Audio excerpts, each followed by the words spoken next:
Hola, buenas tardes. Yo voy a hablar del metabolismo del hierro y de algunas patologías en las cuales se encuentra alterada este metabolismo.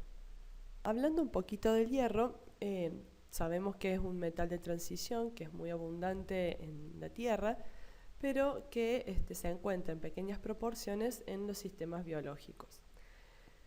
Para ingresar al organismo solo lo hace a través de los alimentos y es muy importante ya que interviene en el transporte de oxígeno y electrones como catalizador en algunas reacciones enzimáticas, en el metabolismo oxidativo y en el crecimiento celular.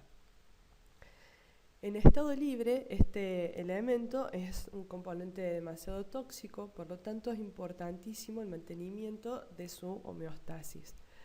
Y este mantenimiento se logra a través de un equilibrio entre la absorción y el control de las reservas de hierro. No existe un mecanismo de eliminación del exceso de hierro, por eso es tan importante en mantener su homeostasis. Bueno, la alteración del balance del hierro puede tener dos consecuencias. Por un lado, si está disminuido, va a haber una disminución en la síntesis de hemoglobina como consecuencia y por ende presencia de anemia, o si está en exceso, va a haber una sobrecarga de hierro con signos de intoxicación y lesiones parenquimatosas en diferentes tejidos. ¿Cómo es la distribución del hierro en el ser humano? Tenemos dos tipos de hierro. El hierro hemínico, que es el que está unido, que es el que compone la hemoglobina, mioglobina u otro tipo de enzimas que tienen una estructura similar a la hemoglobina, como citocromos, peroxidasa o catalasa. Y el hierro que no hemínico, que es, por ejemplo, la ferritina, hemosiderina, transferrinas, otras proteínas, que estas se encuentran en menor cantidad que hierro hemínico. Vamos a ver un poquito cómo se distribuye el hierro en el organismo. Nosotros en la dieta ingerimos aproximadamente de 10 a 14 miligramos por día de hierro en el intestino delgado, más precisamente en el duodeno. Se absorbe este metal, pero solamente absorbemos entre 0,5 a 2 miligramos por día. El resto es no absorbido, es eliminado con las heces. Ese hierro absorbido pasa a sangre y es trasladado hacia los tejidos donde es utilizado mediante la unión con la transferrina, que es el transportador natural del hierro. Este hierro va a ser llevado hacia los precursores eritroides y aproximadamente se utilizan unos 20 miligramos por día en la eritropoyesis, que por otro lado se recuperan porque van muriendo los glóbulos rojos viejos y eso se recupera aproximadamente otros 20 miligramos diarios. Por otro lado, se utilizan en la producción de otras sustancias como mioglobina, enzimas, citocromos, utilizando unos 5 miligramos por día y todo lo que no se utilice va a ser depositado como ferritina o hemosiderina. Y en general se pierden alrededor de 1 a 2 miligramos por día de hierro, que es más o menos la misma cantidad que se absorbe. Si esto está todo balanceado, es lo correcto, digamos. Bueno, en la hemostasis del hierro se requiere una acción coordinada de diferentes procesos. Por un lado, de la absorción, el transporte, la penetración intracelular, utilización y la reserva o depósito. En todos estos procesos antes mencionados participan 4 células principalmente. Los enterocitos duodenales, que son los que absorben el hierro de la dieta, los precursores eritroides, que van a ser los que van a producir la hemoglobina, por lo tanto son los que utilizan el hierro, los macrófagos del sistema mononuclear fagocítico, donde se deposita el hierro y a la vez son los que lo reciclan, y en los hepatocitos, que también funciona como depósito de hierro y participa en la regulación endocrina de este elemento. En esta figura vemos las 4 células que mencionamos anteriormente, los enterocitos donde es absorbido el hierro. Esta es la transferrina, que la transporta a donde necesita ser utilizado, por ejemplo, los precursores eritroides, donde va a ser utilizado para la formación de la hemoglobina. Estos son macrófagos del sistema mononuclear fagocítico que van a fagocitar los glóbulos rojos senescentes. Y el hierro puede ser depositado como ferritina o liberado de los macrófagos en caso de ser necesario en alguna otra parte del organismo. También puede ser depositado como ferritina en los hepatocitos.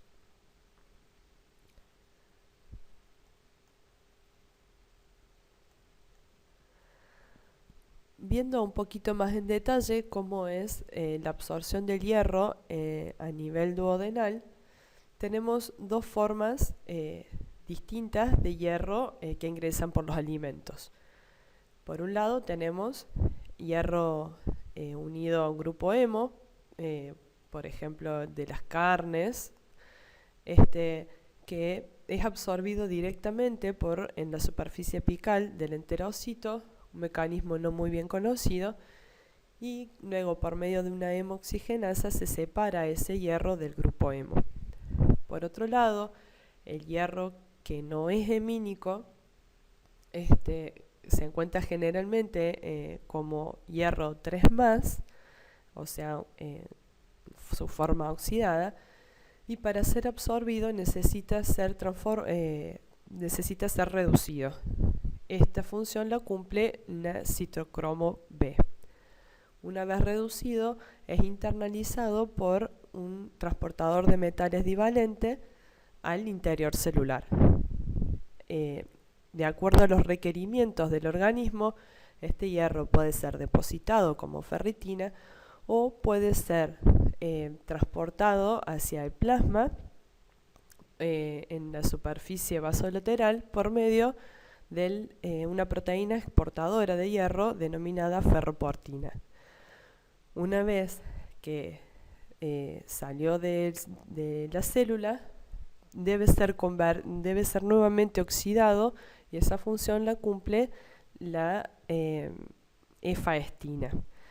Cuando es oxidado se une a la transferrina, que es el transportador natural del hierro. También se sabe que cuando hay un exceso de hierro y la transferrina está totalmente saturada, existen otras sustancias como citratos, por ejemplo, que son capaces de unir este hierro para poder ser transportado, ya que libre sería demasiado tóxico.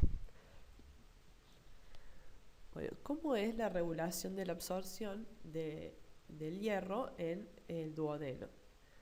Hay diferentes mecanismos. Por un lado tenemos la presión de oxígeno, la tensión de oxígeno, que cuando disminuye hay un factor inducible por hipoxia que va a aumentar o va a hacer que aumente la transcripción del transportador de metales divalentes y la ferroportina dentro de estas células para tratar de aumentar la absorción del hierro cuando sea necesario. Por otro lado, el nivel de hierro intracelular también ayuda a regular la absorción mediante la proteína reguladora del hierro y los elementos respondedores del hierro. Acá tenemos un grafiquito que nos muestra que hay diferentes proteínas que, por ejemplo, cuando disminuye la concentración del hierro, aumenta la síntesis del receptor de transferrina, del transportador de metales divalentes, ferroportina y la efaestina, y en ese mismo momento disminuye la síntesis de la ferritina, que sería la proteína de depósito, y de la delta-ala-sintetasa, que es la enzima que participa primariamente, como en la primera etapa, de la síntesis de hemoglobina. Cuando hay un aumento en el hierro, cuando el hierro está aumentado dentro de estas células, esto es exactamente al revés. Aumenta la síntesis de ferritina y de la ala-sintetasa. Bueno, este sistema la de las otras proteínas. Se basa en un mecanismo de regulación coordinada de diferentes proteínas que están involucradas en este metabolismo, que son, por un lado, el receptor de transferrina, el transportador de metales divalentes, la ferroportina, la efaestina, la ferritina y la ala-sintetasa. La ala-sintetasa es la enzima que participa en la producción del grupo hemo y es la limitante, digamos, de este proceso. Cuando hay una disminución del hierro dentro de las células, hay un aumento en la síntesis de los receptores de transferrina, del transportador de metales divalentes, de la ferroportina y la efaestina para aumentar la absorción y, por otro lado, la utilización del hierro. Y disminuye la síntesis de la ferritina y de la ala-sintetasa. Cuando aumenta la concentración del hierro, esta situación es inversa. Aumenta la síntesis de ferritina y de la ala-sintetasa y disminuye la del resto de las proteínas. Esto está todo coordinado, como dijimos, por una proteína reguladora del hierro, o IRP, que se une a zonas específicas denominadas IRE o elementos respondedores al hierro, que lo que van a hacer es favorecer o dificultar la traducción del RNA mensajero de las proteínas que intervienen en la homeostasis del hierro. El IRP tiene dos formas, la 1 y la 2, pero la que se conoce que participa más activamente en este metabolismo es la 1. ¿Qué pasa cuando hay una deficiencia de hierro? La IRP está desprovista de hierro y presenta gran afinidad por los IRP del RNA mensajero de la ferritina y de la ala-sintetasa, bloqueando la traducción de este RNA mensajero. Simultáneamente, lo que hace es estabilizar el RNA mensajero del receptor de transferrina, por ejemplo, o de las otras proteínas, favoreciendo su traducción. En cambio, cuando hay una sobrecarga de hierro, se produce la saturación del IRP por el hierro, con lo que adquiere una actividad aconitasa y pierde esa afinidad por los IRE.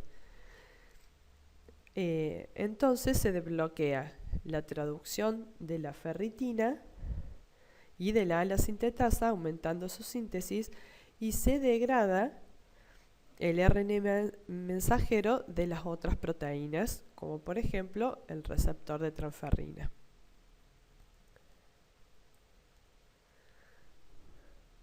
Otro regulador de la absorción de hierro en los enterocitos es la hepcidina, que es de acuerdo a las necesidades sistémicas de hierro.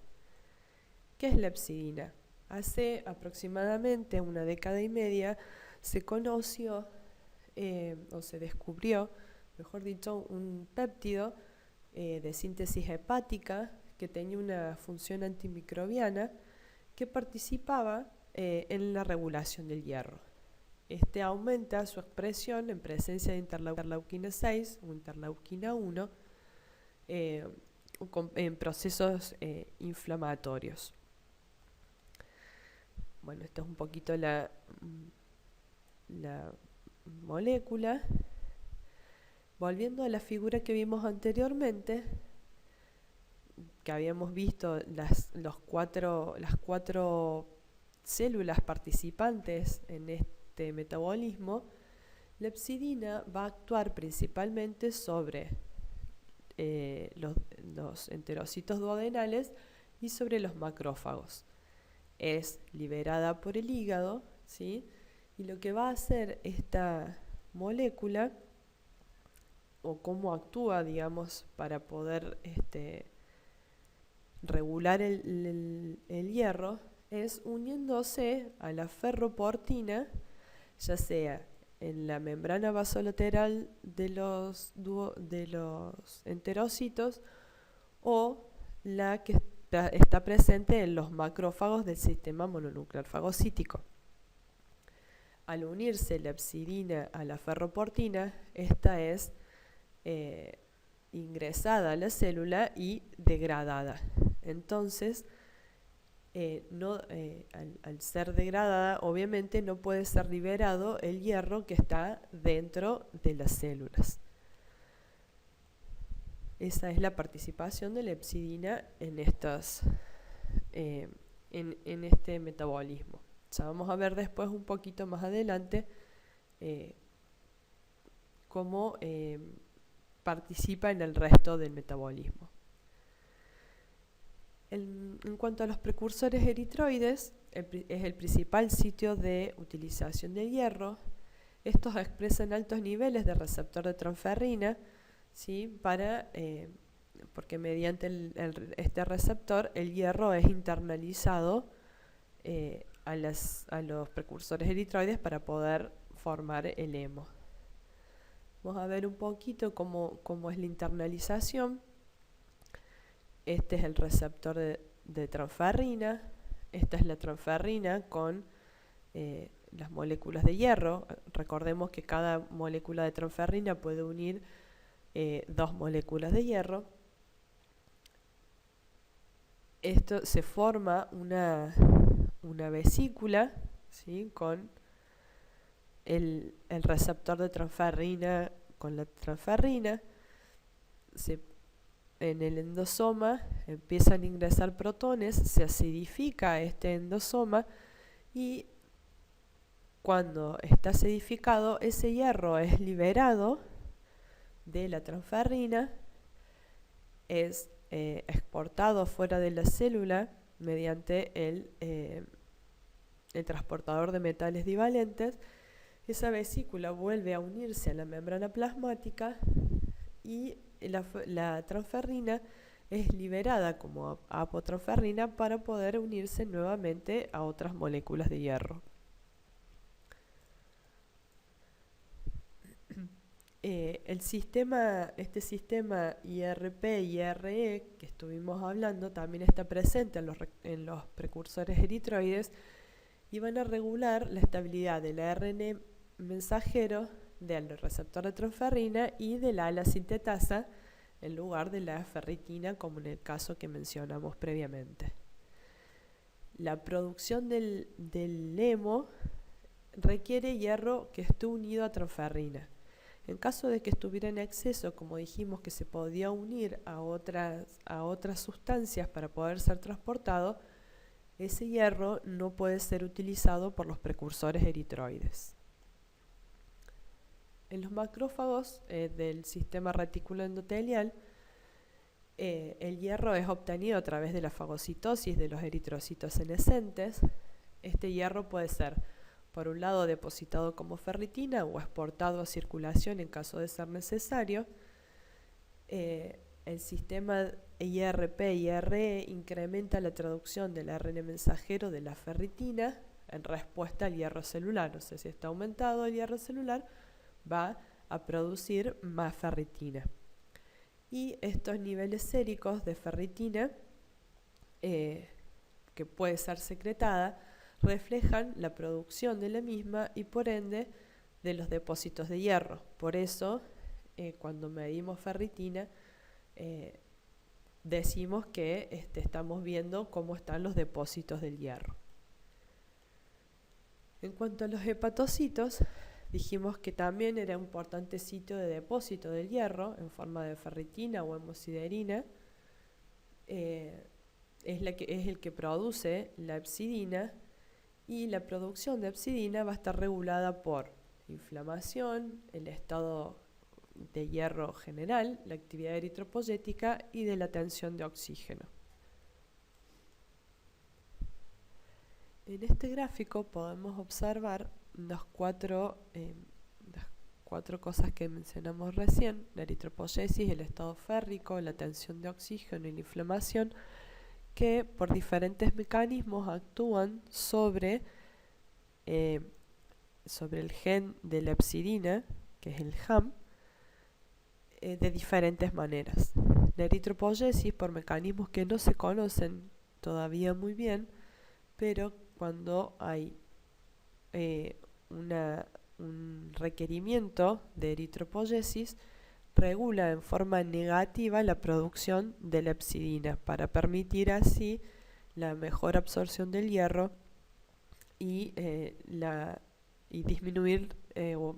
aumentar la liberación de hierro de los macrófagos si es necesario. Por otro lado, de acuerdo al estado férrico general, por un lado el hierro circulante, mediante la transferrina que se une a sus receptores, también, si está muy saturada esa transferrina, va a dar señales positivas sobre el gen de la hepcidina para aumentar esa producción, porque como ya no se requieren tanto hierro, para disminuir la absorción o la liberación de los macrófagos. Lo mismo sucede con el hierro de depósito. Si están aumentados, también va a haber una regulación positiva para la producción de hepcidina. Si la tensión de oxígeno es normal, también va a ser una regulación positiva para la producción de hepcidina.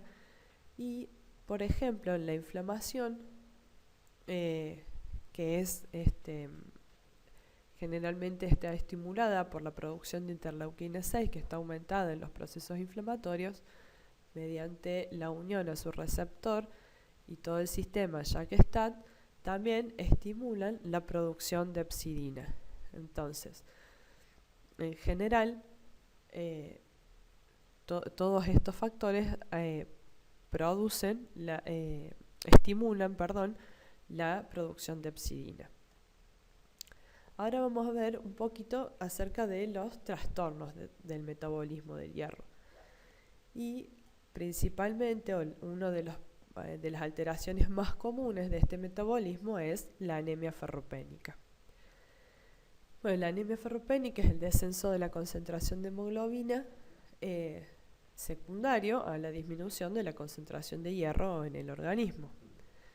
Presenta un desarrollo que es progresivo y pueden diferenciarse diferentes etapas. Bueno, acá en esta tablita vemos cómo se va a ir modificando la hemoglobina, el volumen corpuscular medio y el hierro de reserva en las diferentes etapas. Sabemos que en una situación normal la hemoglobina va a ser mayor a 12 si es mujer o mayor a 13 si es varón, con un BCM que oscila entre 80 y 100, 84 y 97, y el hierro de reserva es normal. Cuando el hierro comienza a disminuir, generalmente primero vemos afectado, o lo primero que se afecta es el hierro de reserva, no así la concentración de hemoglobina. En la segunda etapa, que es la eritropoyesis ferropénica, la hemoglobina puede todavía estar normal, pero el BCM comienza a disminuir y el hierro de reserva está ausente. Y en la anemia ferropénica propiamente, la hemoglobina, por supuesto que es menor a 12 gramos por decilitro, perdón, 12, sí, 12 gramos por decilitro. Eh, el BCM menor a 75 femtolitros y el hierro de depósito, por supuesto, sigue ausente. ¿Cuál es la etiología o cuál es la causa por la cual se produce esta ferropenia? Hay diferentes causas. Por un lado, una ingesta inadecuada o que no se puede absorber correctamente, como por ejemplo en una enfermedad celíaca, que haya aumentos de requerimientos, como sucede en el embarazo o en el crecimiento de los niños, o un aumento de las pérdidas sanguíneas, como puede ser una mujer en edad fértil que tenga menstruaciones abundantes. Casos de mala absorción, por ejemplo, como dijimos, enfermedad celíaca, que tengamos una gastrectomía o una cloridia. Si ustedes recuerdan, cuando mencionamos cómo era internalizado el hierro a los precursores eritroides, dijimos que el hierro se separaba de la transferrina en un medio ácido. Entonces, si nosotros no tenemos o tenemos afectado el estómago o no tenemos presente o tenemos acloridia, probablemente no tengamos una buena absorción del hierro porque no tenemos ese medio ácido para poder liberarlo de la transferrina. Aumentos de los requerimientos, como dijimos, en la infancia y la adolescencia, que hay aumento, en el crecimiento corporal hay mayor requerimiento, durante la menstruación en la mujer en edad fértil, durante el embarazo, sobre todo en el tercer trimestre, y durante la lactancia. Aumento de las pérdidas pueden ser de diferentes aparatos del organismo, como el aparato gastrointestinal, genitourinario, respiratorio, o aquellas personas que donan sangre muy seguido. Acá tenemos diferentes razones por las que podemos tener pérdidas gastrointestinales: úlcera gastroduodenal, hemorroides, varices esofágicas, etc. Genitourinaria, que haya una hipermenorrea, o miomas uterinos, que son bastante frecuentes, hematuria, hemoglobinuria. En cuanto a las pérdidas respiratorias por epistaxis, carcinomas. ¿Cuáles son las manifestaciones clínicas? Por un lado tenemos las manifestaciones típicas del síndrome anémico, que vamos a tener astenia, palidez cutánea, etc., cardiovasculares, neurológicas, etc., y sintomatología específicas, que generalmente son trastornos epiteliales, por ejemplo en las uñas, presencia del hábito de pica o escleróticas azules, y que muchas veces son más frecuentes las infecciones. ¿Cómo hacemos un diagnóstico? El diagnóstico está compuesto de varias partes. Por un lado, la observación clínica. El médico debe hacer una adecuada anamnesis, una adecuada exploración física. Debemos demostrar que verdaderamente hay una depresión de hierro, y por otro lado hay que conocer o estudiar cuál es la causa de esa disminución del hierro. ¿Por qué? Porque por más que uno le dé suplementos de hierro al paciente, si no trata a la etiología que la está produciendo, probablemente no tenga una recuperación adecuada. Hay pruebas directas y pruebas indirectas para poder medir el hierro, poder saber si realmente está disminuido. Las pruebas directas son la tinción de Peirce, que es una tinción específica para hierro, que generalmente se hace en médula ósea. Obviamente es una técnica muy invasiva que habitualmente no se realiza. La prueba de la flebotomía, o también la histoquímica de la biopsia hepática, es decir, ver cómo están los depósitos de hierro en el hígado. Por otro lado, existen las pruebas indirectas. Con un simple hemograma podemos ver los índices hematimétricos y la morfología eritrocitaria en un frotis de sangre periférica. Por otro lado, podemos medir la ferremia, la capacidad total de saturación de la transferrina, el índice de saturación de la transferrina, ferritina y también la zinc protoporfirina eritrocitaria. Vamos a ver un poquito cómo es la determinación de hierro. Es un test colorimétrico. Nosotros sabemos que en sangre tenemos el complejo hierro-transferrina, que con un pH muy bajo vamos a tener el hierro libre, que es un hierro en estado férrico. Este hierro, por medio de un ascorbato, es reducido y es unido a una sustancia para formar un complejo cromático. Este complejo es el que se mide por espectrofotometría y va a ser proporcional al hierro presente en la muestra. El valor de referencia de hierro es de 60 a 160 microgramos por decilitros.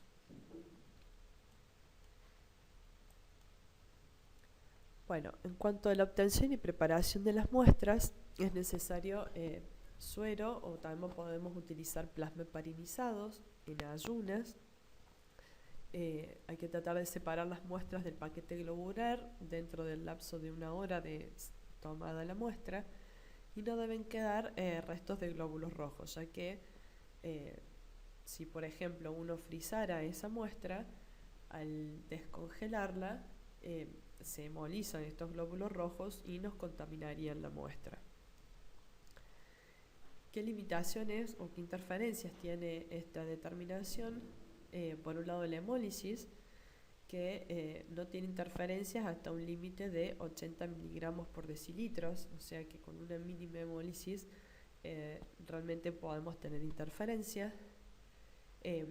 La lipemia, generalmente los triglicéridos interfieren por encima de 370 miligramos por decilitros, y es muy importante que el material que vayamos a utilizar esté libre de hierro, porque es una determinación que es altamente contaminable. Por ejemplo, en mi caso generalmente utilizamos todo material nuevo, pero si en caso de utilizar, por ejemplo, material de vidrio o cosas por el estilo, hay un modo, una limpieza con ácido clorhídrico al 15%, que ayuda a sacar todo el hierro contaminable. Por otro lado, tenemos la determinación de la capacidad total de saturación de la transferrina, que la reacción colorimétrica es la misma que se utiliza para la ferremia, pero necesitamos una preparación previa. Lo que se hace es determinar la capacidad fisiológica de captar hierro por medio de la transferrina oxidado a un pH mayor a 7,2, donde la transferrina se satura en presencia de cloruro férrico en exceso. Ese exceso, que no es unido a la transferrina, se elimina por coprecipitación con carbonato de magnesio. Posteriormente a varias centrifugaciones se realiza la determinación colorimétrica, y el valor de referencia es de 250 a 450 microgramos por decilitro.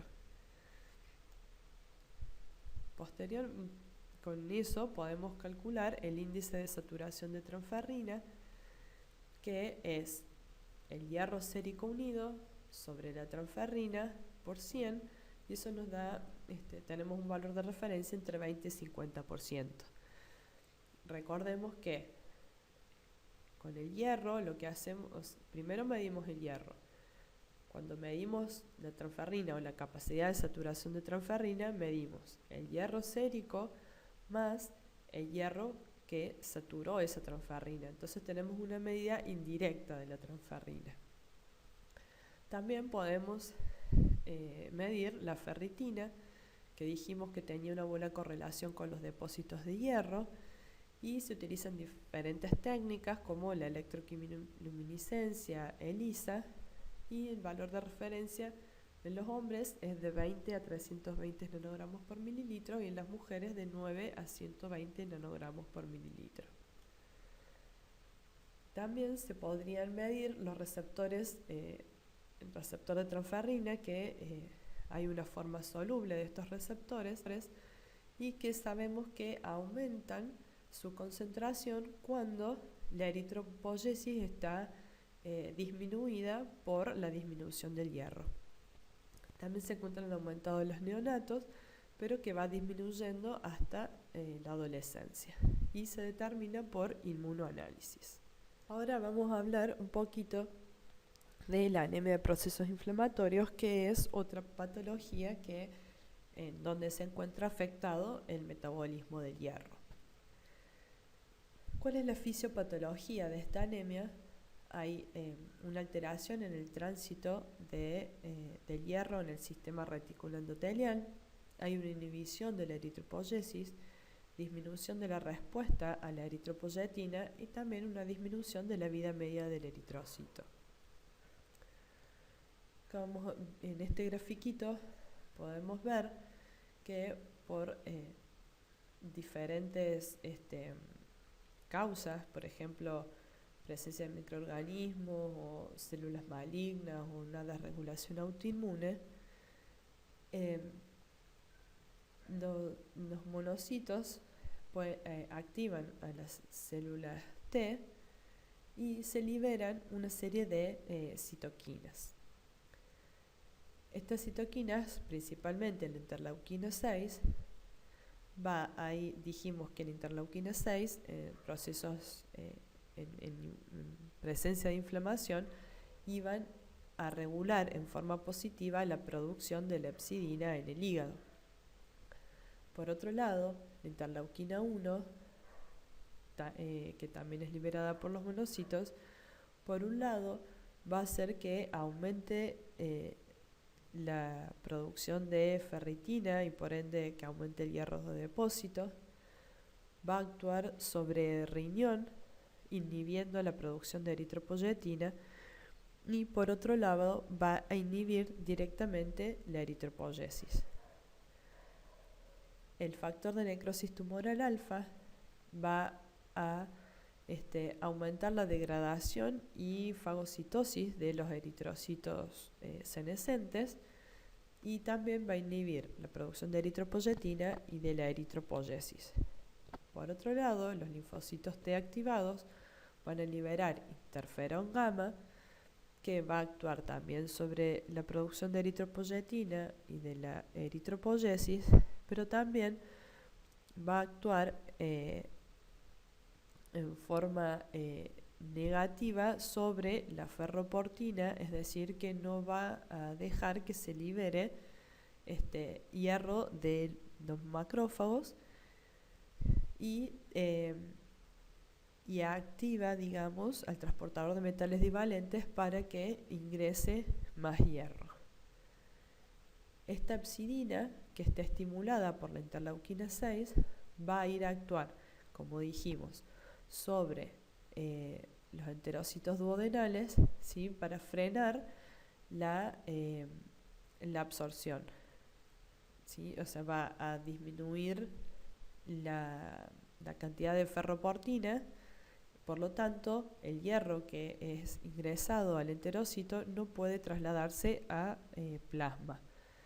Y por otro lado, va a actuar directamente sobre la ferroportina de los macrófagos, por lo cual no van a poder liberar hierro desde del hierro de depósito de los macrófagos.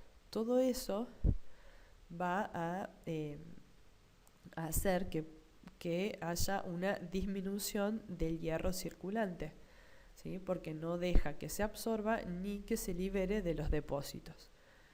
Entonces es importante esto porque uno debe hacer un diagnóstico diferencial entre una anemia ferropénica propiamente y la anemia de procesos inflamatorios, donde también está disminuido el hierro.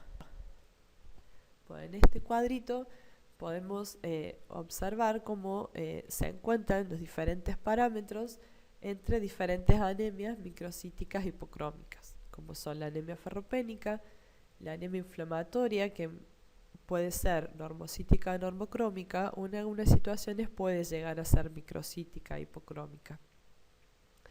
Y en la talasemia menor, que si bien no tiene una alteración en el metabolismo del hierro, sí tiene una alteración en la síntesis de hemoglobina. El BCM en la anemia ferropénica se encuentra disminuido, pero por ejemplo en la talasemia menor se encuentra muy disminuido. Y en la anemia inflamatoria puede estar normal o disminuido. La amplitud de distribución eritrocitaria en una anemia ferropénica está muy aumentada, en la talasemia en general está normal y en la anemia inflamatoria está un poquito más aumentada, pero no como en la ferropenia. La anemia ferropénica es muy hipocrómica, no así la talasemia, que sí tiene hipocromía, pero no tanto, y la anemia inflamatoria en general no presenta hipocromía o es muy leve. La ferremia en una anemia ferropénica dijimos que va a estar muy disminuida. En la anemia inflamatoria va a estar disminuida, quizás no tanto como en una ferropenia, y en la talasemia menor va a estar de normal a aumentada, porque recordemos que no tiene una alteración en el metabolismo del hierro. El índice de saturación de la transferrina en la anemia ferropénica en general es menor del 16%, en una talasemia es normal y en la anemia inflamatoria en general es normal o levemente disminuido por debajo de 20, pero habitualmente es entre 16 y 20. Y la ferritina, que acuérdense que dijimos que era el hierro de depósito o que reflejaba el hierro de depósito, en una anemia ferropénica va a estar muy disminuida, en una talasemia puede estar normal o aumentada y en la anemia inflamatoria va a estar aumentada. Y va a estar aumentada porque dijimos que todos los glóbulos rojos que eran fagocitados, todo ese hierro quedaba circunscripto a los macrófagos y no podían salir por ya todo el mecanismo que ya explicamos previamente.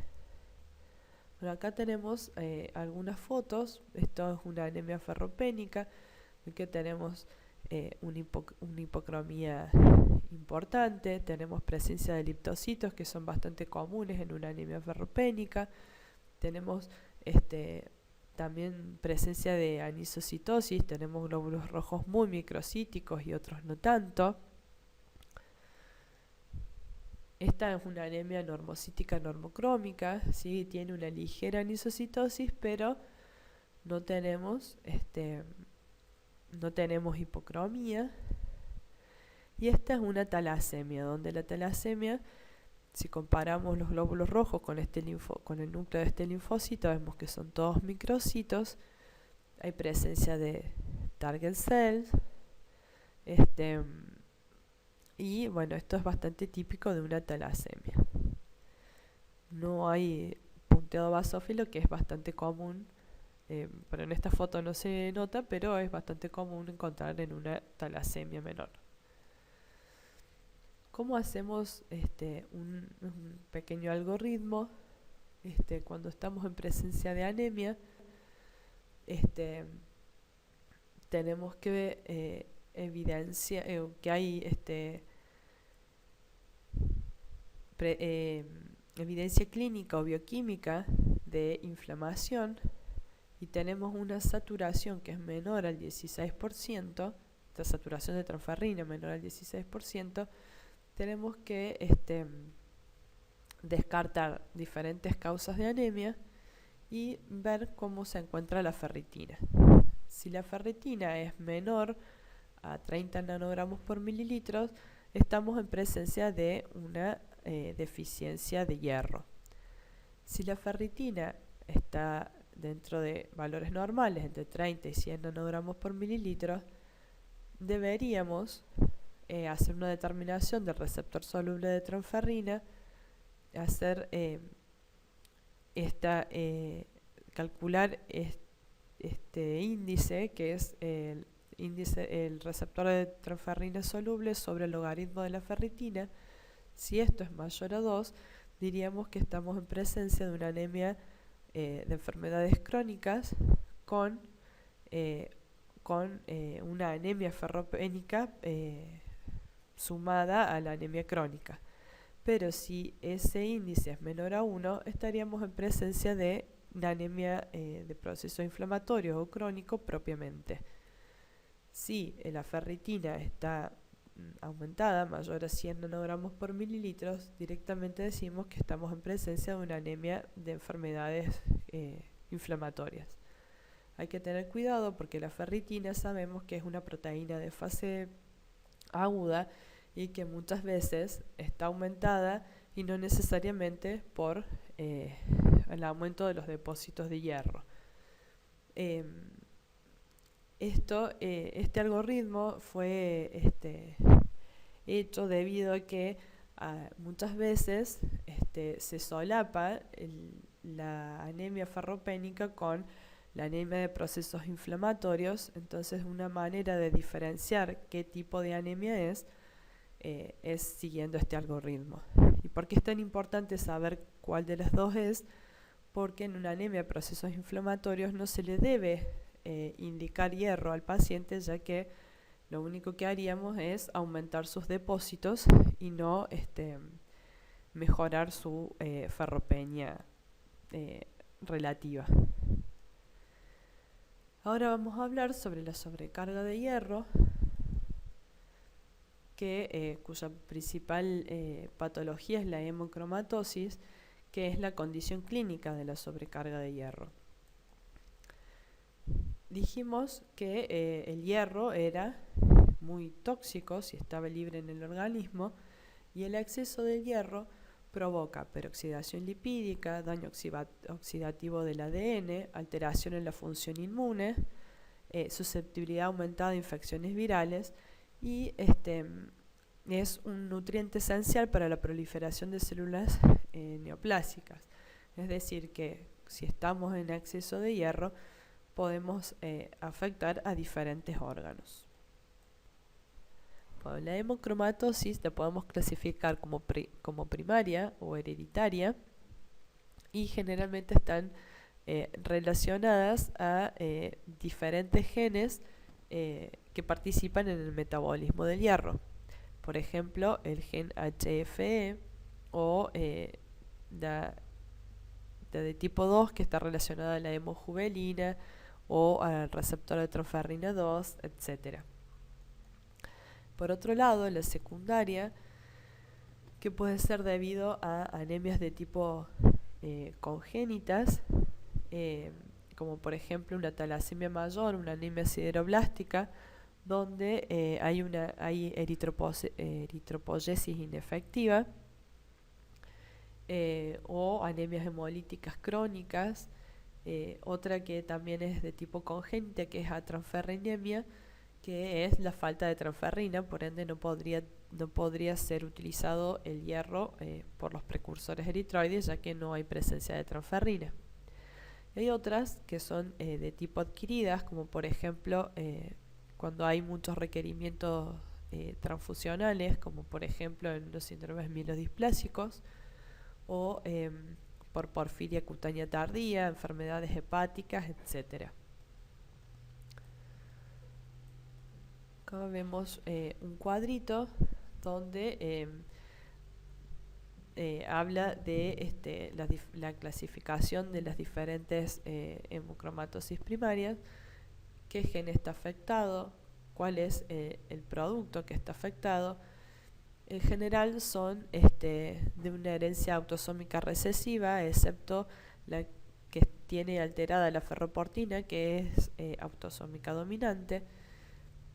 habitualmente tiene un índice de saturación alto, ¿sí? Porque recordemos que hay una sobrecarga de hierro, por ende la tetraferrina está muy saturada.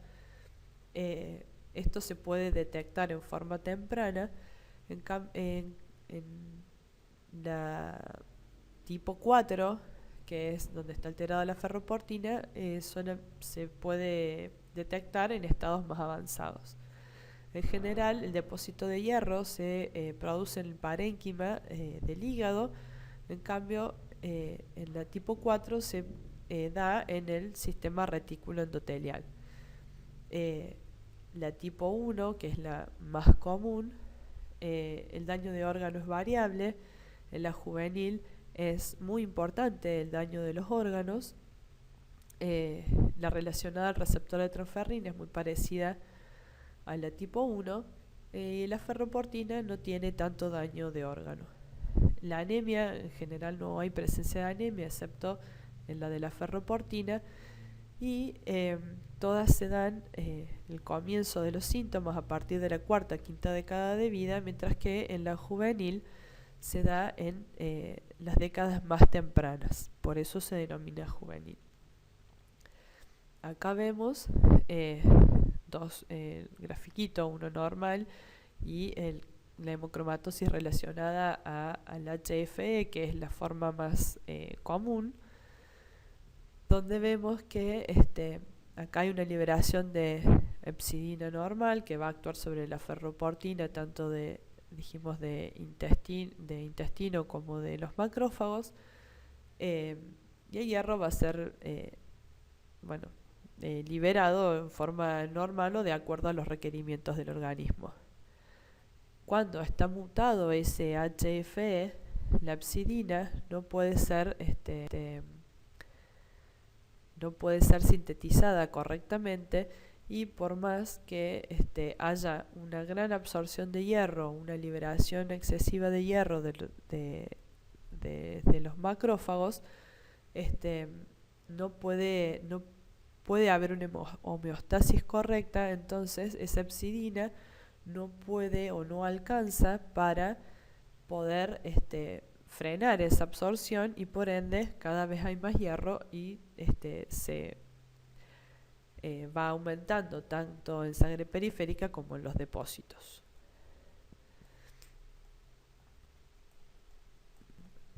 Esto ya lo mencionamos previamente.